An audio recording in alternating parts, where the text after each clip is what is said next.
उसी में जिसमें तेरी रजा है।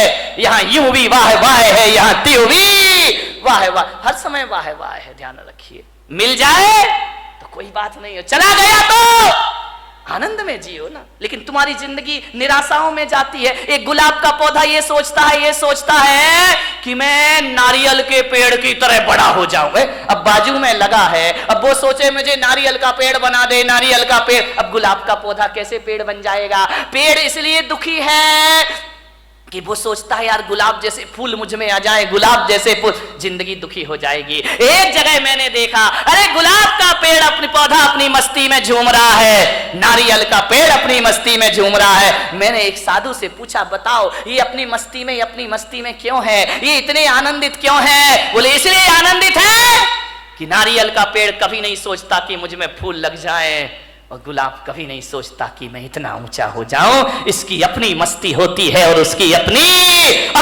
मस्ती में रहो।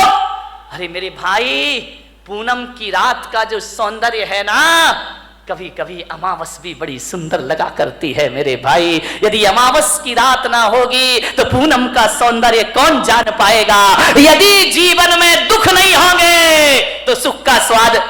एक बात बताओ, यदि इस जिंदगी में सुखी सुख होता, दुख नहीं होता, तो क्या करते आप बताइए? सबको सुख, सब सुखी सुख। अब कोई बोले ये छोटी उंगली, ये बड़ी उंगली, ये बीच की, अरे भाई क्या दिक्कत है? अब ये एक बात बताइए, यदि पांचों उंगली भगवान एक सी बना देता तो क्या करते आप? कल्पना करो, कभी सोचते हो ये पांचों उंगली एक सी हो जाती तो ना लिखने का आनंद ले पाते, ना खाने का आनंद ले पाते, सामान उठाते नहीं बनता।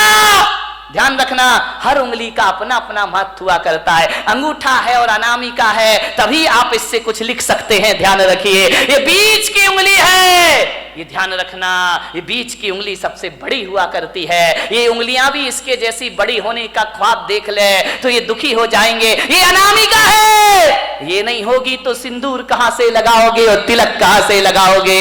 बेचारा एक बार इन उंगलियों में झगड़ा हो गया। अंगूठा बोला मैं सबसे बड़ा। बोले क्यों?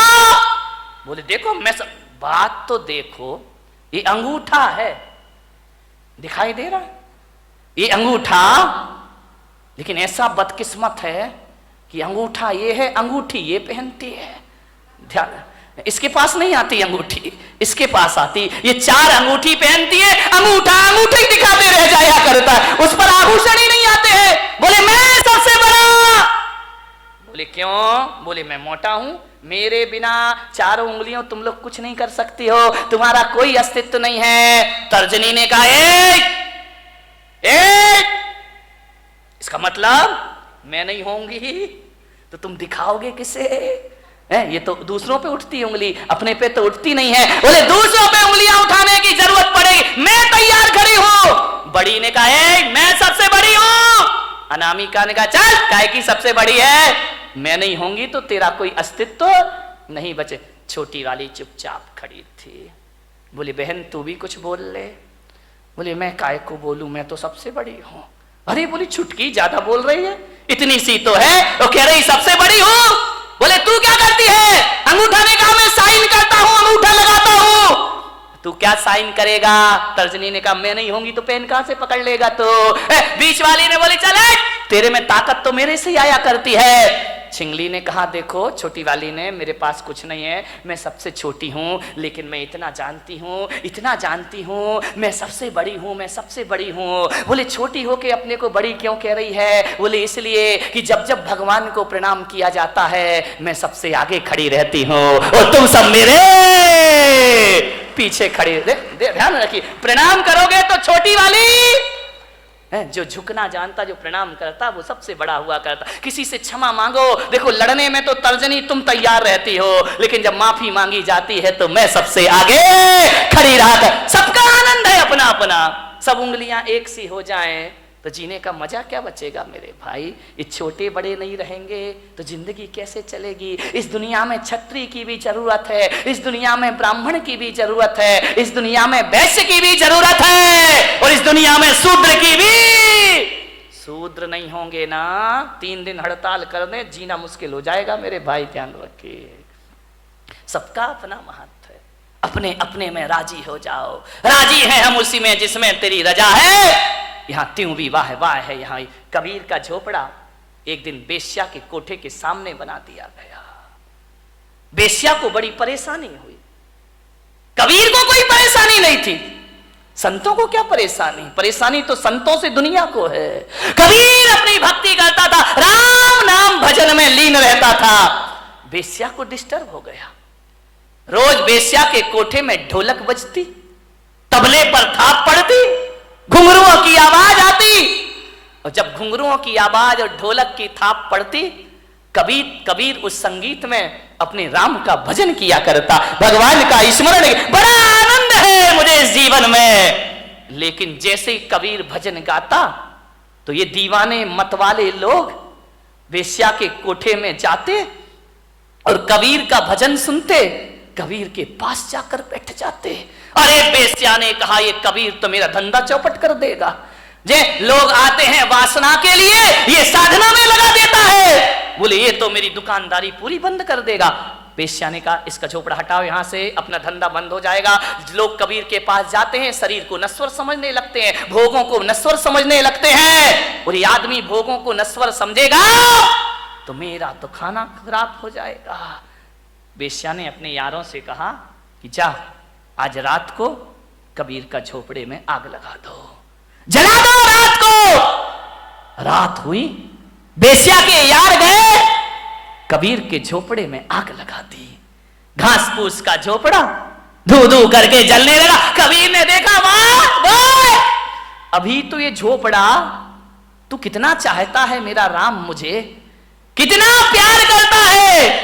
क्योंकि जब ये झोपड़ा था ना, तब तुझे दिक्कत होती थी मुझे देखने में। अब झोपड़ा हटा दिया, आओ अपन सामने से दीदार करेंगे। बीच की दीवार खत्म हो गई, मजा आ गया, हरि भजन करने लगा, जल गया झोपड़ा।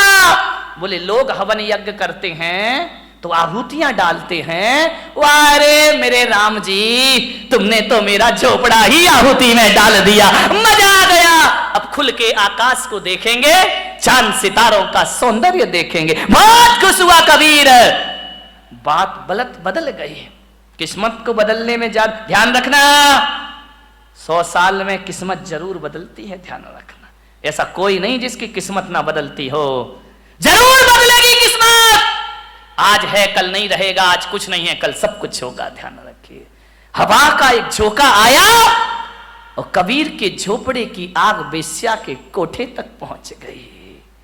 और उस आग ने पर्दे जलाना शुरू कर दिए, पर्दे जल रहे हैं, साजबाज जलने लगे, ढोलक फट गई, हारमोनियम जल गया। वेश्या उठी, ये क्या हो गया, मेरे कोठे में आग लग गई, मेरी जिंदगी भर की कमाई सब मिट्टी में मिल गई। बहुत परेशान हुई वेश्या, कोई बुझाने वाला नहीं उस रात को उसके कोठे की आग। सवेरे तक कोठा जल जल के धुआं हो गया। दौड़ी दौड़ी गई कबीर के पास, कबीर कबीर कबीर। कबीर तो भगवान की राम धुन में लगे हुए हैं। अरे कबीर उठो, देखो ये क्या हो गया है। कबीर भगवान के भजन में ले, वाह मेरा हरि, मेरा परमात्मा, मेरे राम, बड़ी कृपा है, बड़ी मेहरबानी है तुम्हारी। वेश्या ने कहा, कबीर तेरे तो आगे पीछे कोई नहीं है, तू तो साधु अक्खड़ फक्कड़ है, मेरी तो जिंदगी भर की कमाई धू धू करके जल गई कबीर, मैं बर्बाद हो गई। कबीर ने आंखें खोली, क्या हुआ वेश्या, देख कबीर मेरा कोठा जल रहा है, धू धू करके राख हो रहा है मेरा कोठा, बचा ले कबीर बचा ले। कबीर ने कहा, इसमें मैं क्या कर सकता हूं। बोले कबीर मुझे माफ कर, मैं प्रायश्चित चाहती। अरे किस बात का प्रायश्चित। बोले तेरा कोठा जलवाया था मैंने, किससे, मेरे यारों से। तो कबीर ने कहा मैं क्या करूं, तू मेरी अपराधीन है ही नहीं, तेरे यार ने मेरा झोपड़ा जला दिया, मेरे यार ने तेरा कोठा जला दिया। ये तो दो यारों की लड़ाई है, तेरी मेरी तो कोई बात है ही नहीं, ना तेरी गलती ना मेरी गलती। तेरे यार ने मेरा झोपड़ा जलाया तो मेरे यार ने तेरा कोठा, ये दो यारों की लड़ाई है।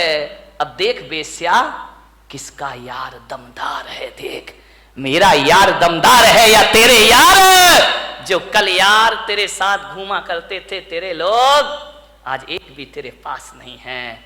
और आज झोपड़ा जलने के बाद मेरा हरि मेरे पास हमेशा से मौजूद है। ध्यान रखिए बारामती वालों, यारी करो तो ऐसी करो जिसका यार दमदार हो, उससे दोस्ती करो मेरे भाई। ऐसे यारों से क्या दोस्ती करना जिंदगी में, आनंद में जियो।